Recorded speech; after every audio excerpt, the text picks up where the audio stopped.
कोई भी अपना गीत लिखता है उसको बोल देता है लोकगीत। वो लोकगीत नहीं है, वो तो सुगम संगीत है, वो व्यक्ति विशेष का है, वो जन सामान्य का नहीं है। तो इसलिए बहुत जरूरी था कि इनको अपनी मुख्य धारा से जोड़ना।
आज कर्णनगरी कोटद्वार के लिए बड़ी सौगात की बात है कि डॉक्टर माधुरी बड़तौल जो पद्मश्री हैं आज यहाँ पर पहुँची हैं और 5 दिवसीय कार्यशाला का आयोजन यहाँ पे किया गया है। आइए उन्हीं से जाने कि जो ये कार्यक्रम कोटद्वार में यहाँ पे आयोजित किया गया कि पहला कार्यक्रम है या पहले भी आप ये कार्यक्रम यहाँ पे आयोजित कर चुकी हैं? नहीं, ये पहला ही कार्यक्रम है कोटद्वार में। ये कार्यशाला जो है पहली बार यहाँ पर हो रही है और आज इसका अंतिम दिन है, 5वां दिन। और इस कार्यशाला को आयोजित करने का उद्देश्य क्या रहा है? उद्देश्य यही है कि एक सूत्री कार्यक्रम है मेरा कि अपनी संस्कृति को बचाओ। और संस्कृति जो हमारे लोक संगीत में है वो ऐसी परिष्कृत संस्कृति और कहीं हम व्यक्त करने में थोड़ा कठिन होता है हमारे लिए। और लोक संगीत जब हम सामने रखते हैं तो लोक संगीत में खान पान, रहन सहन, रीति रिवाज, इतिहास, भूगोल सब चीज़ है हमारी। और लोक संगीत में ही जो है इनको सिखाना बहुत जरूरी था, लोक संगीत को, क्योंकि लोक संगीत हमारा विलुप्त हो चुका है।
प्रधान लोकगीत सिखाया और जो मेले खेलों में गाए जाते हैं वो भी है ना।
तो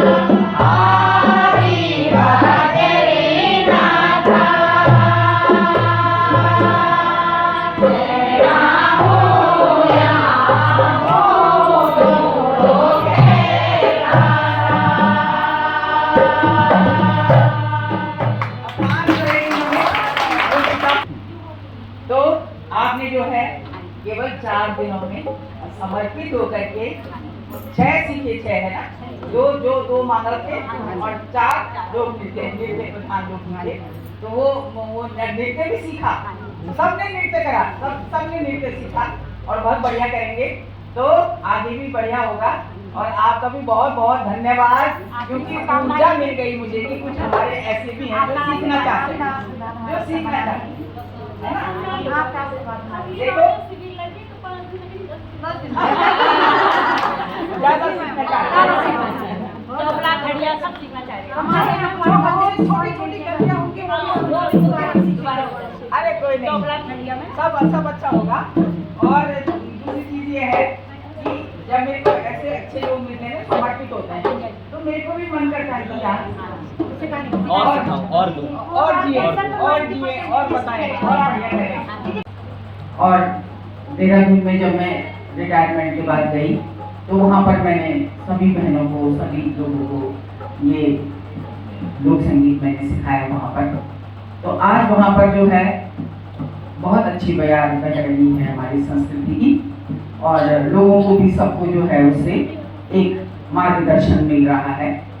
तो फिर ये मैपई और विभूति बसुंती जो ये संस्थान है, इन्होंने मेरे से कहा कि दीदी आप कहाँ करना चाहिए। मैं कहा कोटद्वार करना चाहिए। कोटद्वार वालों को कुछ नहीं पता, और वो लोग जब से यहाँ पर आए होंगे, यहीं पर बस गए, तो न रहे इधर के न रहे उधर के, इधर क्योंकि उधर प्लेन्स हो जाता है सारा, और फिर पहाड़ का हमारा जो संस्कृति है, लोक संस्कृति, वो धूमिल होते होते खत्म ही हो चुकी है। कितनी बार मैंने इनका किसी भी कलाकार का जो है कोई इंटरव्यू सुना, तो उसमें मेरे को अजीब सा लगा जब उनको वो बोल नहीं पाए कि ये लोक संगीत क्या होता है। और कोई भी अपना गीत लिखता है उसको बोल देता है लोकगीत। वो लोकगीत नहीं है, वो तो सुगम संगीत है, वो व्यक्ति विशेष का है, वो जन सामान्य का नहीं है। तो इसलिए बहुत जरूरी था कि इनको अपनी मुख्य धारा से जोड़ना। लोक संस्कृति के संवर्धन के लिए बहुत सारी संस्थाएं जो हैं काम कर रही हैं। आप किस प्रकार से भिन्न कार्य कर पा रही हैं? देखिए, लोक संस्कृति के लिए कार्य करना, बोलना बहुत सरल है, लेकिन सामने रखना उसको बहुत कठिन है। जब मैं वैज्ञानिक रूप से सामने रखती हूँ तो उसको सम्मान करो। अब कोई कुछ भी गा रहा है, वो बोल रहा है लोक संगीत। और संस्थाएं, मैंने ऐसे भी देखा कि दैना हो या कोली का गणेश और मोरी को नारायण, कोली का गणेश भी नहीं पता उनको कि कोली गणेश क्या है। मोरी को नारायण बोल रहा, विष्णु नारायण, तो विष्णु ऐसा थोड़ा है भाई। तो वो तो लगता ही है कि भाई मैं तो पूरी जिंदगी मैंने इसके लिए अपनी समर्पित करी हुई है। तो मेरे घर में जब ऐसा सुनने को मेरे को मिलेगा तो मेरे को बुरा तो लगेगा कि यार मेरे घर में किसी को पता नहीं। तो ये कर्तव्य भी है सबका अपनी संस्कृति बचाने का, और सबका जो है इसका दायित्व है। लोक संस्कृति के संवर्धन के लिए आप आगे निकल पड़ी हैं और देहरादून से आपने स्टार्ट किया है, कोटद्वार पहुंचे, तो कहाँ तक इस बेड़े को लेके चलेंगे आप? मैं तो वैसे बचपन से ही इसी में समर्पित हूँ। 2.5 साल की उम्र में जब मैं पहली बार स्टेज पर आई और पहली बार मेरे को एक सम्मान मिला स्टेट लेवल का, तो तभी से मैं इसके लिए समर्पित हो गई थी। और फिर जो है जगह जगह अगर कहीं कहीं किसी से सुना मैंने लोकगीत, तो मैंने उसको कंठस्थ कर लिया। और फिर धीरे धीरे धीरे करके जब आगे बढ़ी तो शास्त्रीय संगीत के निकष पर फिर मैंने लोक संगीत को एक सूत्र में पिरोया। और फिर मुझे पता लगा कि शास्त्रीय संगीत के मूल में भी लोक ही है। और फिर उसको आगे बढ़ते बढ़ते जब हम किसी चीज में, किसी सागर में हम जाते हैं, तो हम एक किनारे से जाते हैं, हम धीरे धीरे आगे बढ़ते हैं, तब हमको पता लगता है कि इतना बड़ा सागर है ये, है ना, और इसमें कितनी सारी चीजें हैं, अलग अलग हमें उसमें रत्न मिलते हैं। तो हमारा जो है उसमें कौशल भी बढ़ता है और हमें बहुत कुछ सीखने को भी मिलता है। तो ऐसे करते करते फिर आकाशवाणी पहली महिला संगीत अध्यापिका बनी मैं गढ़वाली। उसके बाद जो है विषम परिस्थितियों को तोड़कर, रूढ़िवादी परंपराओं को तोड़कर, उस ज़माने में लड़कियों के लिए गाना बजाना अच्छा नहीं माना जाता था, लेकिन मैंने चुप करके और अथक परिश्रम करके इस को मैंने आत्मसात किया, गाने बजाने को। और उसके बाद जो है फिर मैं 10 साल मैंने ये लैंसडाउन GGIC लैंसडाउन और कोटद्वार में सर्विस करी। और उसके बाद जो है फिर मैं आकाशवाणी नजीबाबाद में, वहाँ मैं संगीत निर्देशिका के रूप में वहाँ पर चयनित हुई, भारतवर्ष की पहली महिला संगीत निर्देशिका। और फिर 32 साल वहाँ, लगभग मैंने 32 साल वहाँ कार्य किया। और तभी भी मैंने अपने लोक संस्कृति को नहीं छोड़ा, क्योंकि लोक ही सब कुछ है। शास्त्रीय संगीत के मूल में भी है। मैंने अपनी PhD भी उसी में करी थी, गढ़वाली लोकगीतों में, राग रागनियाँ। और फिर बहुत कुछ सीखने को मिलता है। रोज़ ही अगर मैं बैठ जाऊँ तो मुझे बहुत कुछ रोज़ ही सीखने को मिलता है। तो मैं ऐसे नहीं बोलती कि मैं बहुत पारंगत हूँ, पारंगत नहीं, क्योंकि अथाह समुद्र है, इसमें तो कई जन्म लेने पड़ेंगे इसको संरक्षित करने के लिए। लेकिन जितना मैंने आत्मज्ञान मैंने जितना लिया है, दूसरी चीज इशारों विद्या भी है, क्योंकि कोई इस दूसरे को सिखाना नहीं चाहता, कहीं मेरे से बढ़िया ना गा दे, है ना। आजकल तो दिखावा बहुत ज़्यादा है, तो दिखावा नहीं, मूल पे आओ ना, खत्म है बात। यदि कोई आपके साथ जुड़ना चाहता है, कार्यशाला में आपके साथ सम्मिलित होना चाहता है, तो कहाँ अब नेक्स्ट कार्यशाला, ये हम कहें अगला पड़ाव कहाँ पर आपका होगा जो आपसे जुड़ सके, और कौन सी तारीख से वो कार्यशाला आरंभ होगी? ये तो जो है, जो ये संस्थाएं हैं दोनों, तो यही निश्चित करेंगी कि कौन सा पड़ाव कहाँ पर होगा और किस तारीख को होगा। पर मैं अपने हिसाब से जो है उसको मतलब प्रचारित करने की कोशिश करती हूँ। अब सबको पता लग जाता है कि फलानी दिन फलानी जगह है। तभी इतनी सारी 50-55 बहनें ये आई यहाँ पर, इन्होंने सीखा और 4 दिन में बहुत अच्छा सीखा इन्होंने, बहुत अच्छा सीखा। मतलब मैं जो है इतने साल, 15 साल हो गए वहाँ देहरादून में सिखाते सिखाते, तो सैकड़ों महिलाओं को मैंने सिखाया वहाँ पर, और सैकड़ों ग्रुप बन गए हैं उनके, तो वो बहुत अच्छी बात है। लेकिन समर्पित होना सीखना बहुत दूसरी बात होती है, और इन्होंने बहुत समर्पण भावना से सीखा और 4 दिन में ही बहुत अच्छा सीख लिया। अब मुझे बहुत अच्छा लगा। कुछ जो लोग हैं विधाओं में निपुण होना चाहते हैं, तो कैसे आपसे संपर्क कर सकते हैं और आपके पास पहुंच सकते हैं, ताकि वो भी सीख पाएँ, निपुण हो पाएँ और कौशल में? देखो, विधाओं में तो ऐसा है कि एक बेचारी वो गढ़वाली नहीं है और उनको गढ़वाली आती भी नहीं है, लेकिन उसने राजस्थान यूनिवर्सिटी से जब उसने गढ़वाली ये जो जागर लोकगीतों पर उसने शोध किया, तो वही कितनी बड़ी चीज़ है।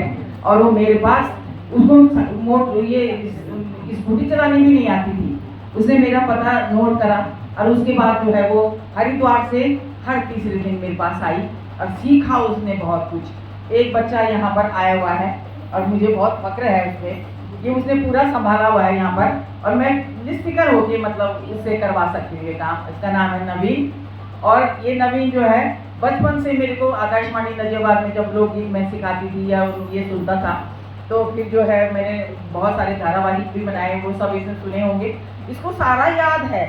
जब ये मुझे मिलने आया तो इसने सारा मुझे बता दिया कि ये आपने इस तारीख को गाया था और इस तारीख को ये प्रसारित हुआ था, और आपने उस दिन ये किसी उसमें देखा होगा दूरदर्शन में, दिल्ली वाले या कहीं भी, लखनऊ वाले में, तो देहरादून तो आप बनाओ, तो लखनऊ और दिल्ली वाले में देखा होगा इसने। तो बोला कि आपने उस दिन वाली साड़ी पहनी थी। और बच्चा बताओ कितना इसको सारा याद था, और एक एक चीज़ और धुन भी बिल्कुल पूरी याद थी।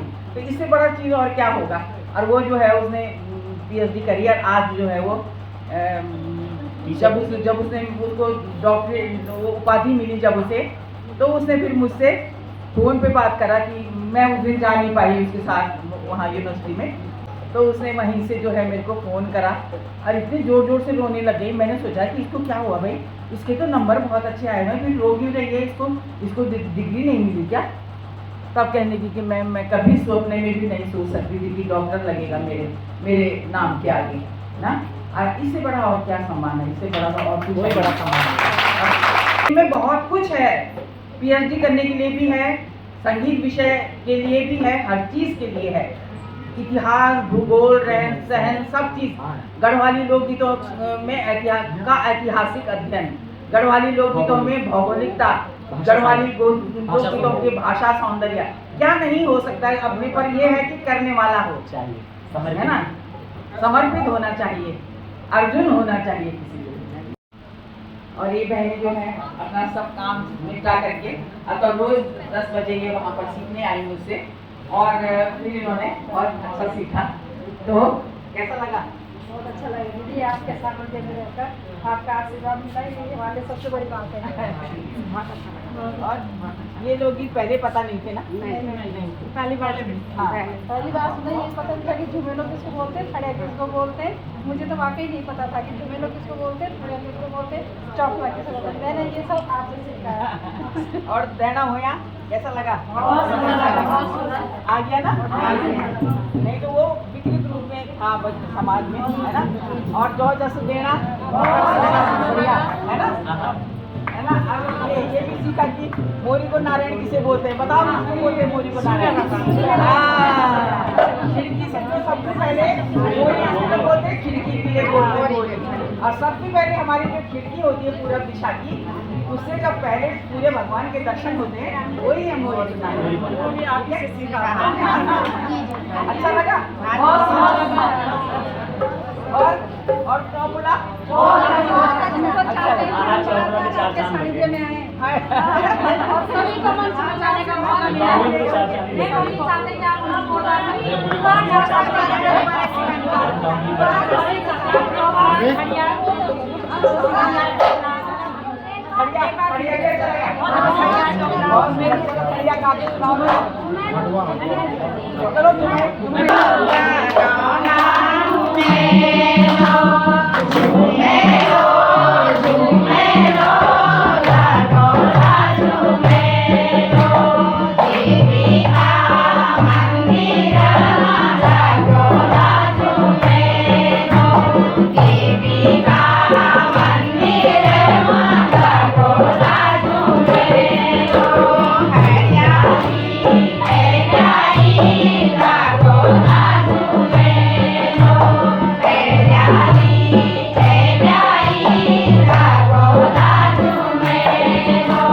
दिवसीय लोक संगीत कार्यशाला जो यहाँ पर आयोजित हो रही है कोटद्वार में, और मपई देहरादून से हमारे साथ शिवम गुसाई जी हमारे साथ हैं।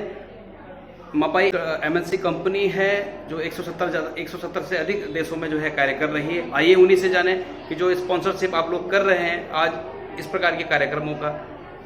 ये हम मपई MNC प्रोग्राम के आयोजक हैं। ये प्रोग्राम हमारी CSR एक्टिविटी के द्वारा हुआ जा रहा है। इसके मुख्य रूप से संचालक हैं हमारे MD साहब मिस्टर संजय भल्ला जी। उनका एक फेमस कोड भी है, educated and self dependent women is the strong pillar of our society. हमारा कि एक एजुकेटेड और सेल्फ डिपेंडेंट वुमेन ही एक हमारी सोसाइटी का स्ट्रॉन्ग पिलर है। अभी हमारे साथ जुड़े हुए हैं जैसे मूर्ति बतूती फाउंडेशन जुड़ा हुआ है, उनके द्वारा यह आयोजित किया गया है CSR एक्टिविटी, जो दोनों मिलकर कोलैब करके संयुक्त प्रोग्राम कराया गया है। तो अगर कोई ऐसा प्रोग्राम होता है जो हमारे कल्चर को, हमारी जड़ों को मजबूत कर सकता है, उसके लिए बेशक आप मुझे संपर्क कर सकते हैं।